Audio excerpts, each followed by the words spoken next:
Bonjour à tous, je veux tout d'abord vous remercier de suivre ce tutoriel. Le but de cette vidéo est de vous présenter rapidement ce que sont les comptes à privilèges et le pourquoi de l'élévation de privilèges. L'accès à une ressource informatique, telle qu'un PC par exemple, se fait généralement en se connectant à un compte sur cette ressource grâce à un identifiant et un mot de passe. Ce compte est associé à des droits qui permettent à l'utilisateur de réaliser certaines actions et d'exécuter certains programmes ou pas. Donc je vais vous faire une démonstration rapide de mes propos. Si on prend un environnement Linux, j'ai un utilisateur Alice et un utilisateur root. On va regarder la date du jour. Donc on voit qu'on est le 28 décembre. Maintenant, Alice va vouloir changer cette date. Alors, au lieu d'être le 28 décembre, elle va mettre ça au 30 décembre. Donc elle va exécuter cette commande et on voit que cette opération n'est pas permise. Si on fait la même opération, si c'est l'utilisateur root du système qui va effectuer la même opération,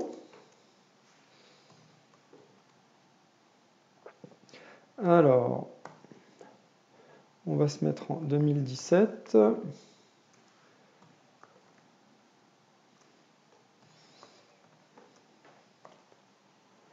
Alors il n'y a pas d'erreur. On voit que la date, donc si je fais date, que la date du système a bien changé. Donc, des utilisateurs sur un même système ont des privilèges différents, ce qui leur donne la possibilité de faire des choses différentes sur ces systèmes.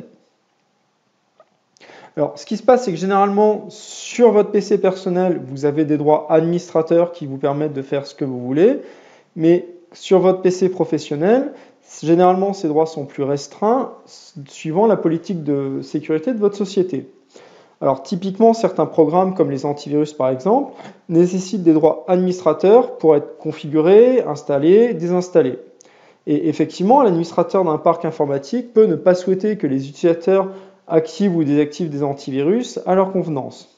Donc ce qui peut se passer, c'est que certains utilisateurs, pour certaines raisons, des raisons de production, de développement, souhaitent pouvoir modifier la configuration de certains programmes, en rajouter d'autres, en désinstaller. Et donc c'est là que l'administrateur va vouloir temporairement leur octroyer la possibilité d'avoir des droits pour faire ces actions. C'est ce qu'on appelle l'élévation de privilèges. Donc par exemple, si je reviens sur mon système Windows, j'ai une invite de commande et en tant qu'utilisateur normal de mon PC, je vais vouloir faire un check de mon file system. Donc il y a une commande qui s'appelle sfc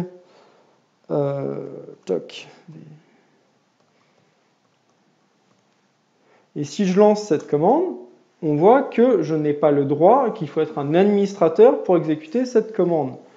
Maintenant, sous Windows, suivant comment est configurée votre machine, il y a la possibilité de lancer un programme, comme vous voyez, de l'exécuter en tant qu'administrateur du système.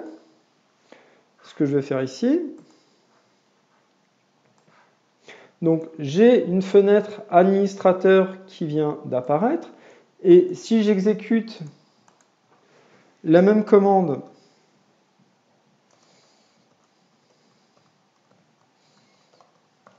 en tant qu'administrateur du système, avec cette élévation de privilèges, on voit que d'un coup d'un seul, j'ai le droit d'exécuter cette commande.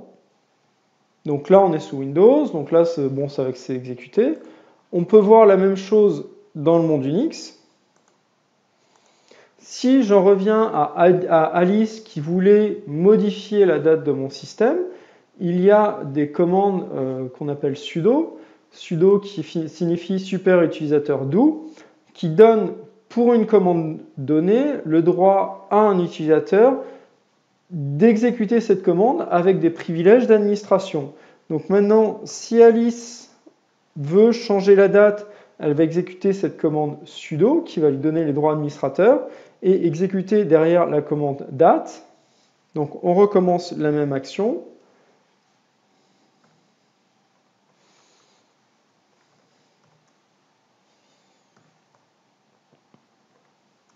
et elle va remettre la date au 28.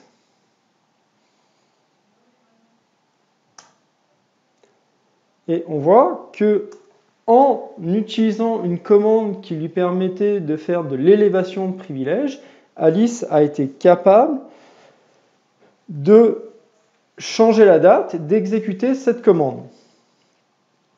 Alors maintenant, le problème avec l'élévation de privilèges, c'est que c'est un outil qui peut être très puissant et qui peut être mal maîtrisé et ouvrir des failles dans un réseau. Typiquement, il y a certains éditeurs de texte qui, par défaut, ont des privilèges root. Donc, on va revenir à notre utilisateur Alice. Elle sait que sur le même système, il y a un autre utilisateur. Et elle voit qu'il y a un fichier très important. Donc, elle va vouloir lire ce qu'il y a dans ce fichier très important.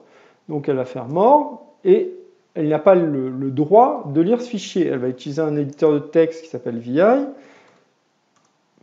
Pareil, le fichier n'est pas lisible.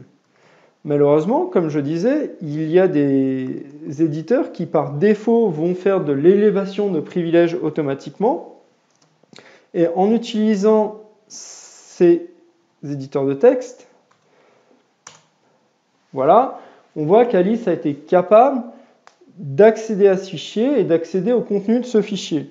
Alors là, c'est un fichier, mais ce qu'il faut se dire, c'est que ce type de programmes qui peuvent invoquer des privilèges sont régulièrement utilisés pour trouver des failles dans le système et gagner l'accès root complet à votre système. Le bastion de Walix propose le contrôle des accès à privilèges grâce notamment à la possibilité d'établir des expressions régulières et des contrôles pour empêcher tout comportement malicieux sur un système. Donc si on prend le cas d'Alice, si elle se connecte au serveur à travers le bastion de Walix, il devient possible de l'empêcher d'exécuter une action qui nécessite une élévation de privilèges. Donc typiquement, si maintenant j'essaie de me connecter à mon serveur en utilisant une connexion SSH, donc je me connecte à mon bastion en SSH,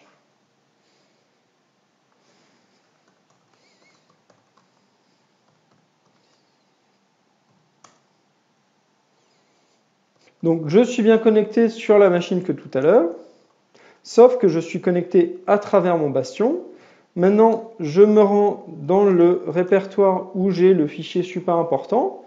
Et maintenant, si j'essaye, comme tout à l'heure, d'utiliser l'éditeur de texte pour lire le fichier en question, on voit que la session est interrompue automatiquement puisque mon bastion est configuré pour détecter les accès à privilèges et pour les empêcher. Donc, en conclusion, l'élévation de privilèges est un outil extrêmement puissant qui permet à un administrateur de déléguer des droits à ses utilisateurs. Cependant, mal utilisés, ces privilèges peuvent ouvrir des failles dans une infrastructure. Et le bastion de Walix propose de combler ces failles grâce notamment à la mise en œuvre d'expressions régulières pour contrôler et bloquer, si besoin, les actions des utilisateurs. J'espère que cette vidéo a pu vous être utile et à très bientôt.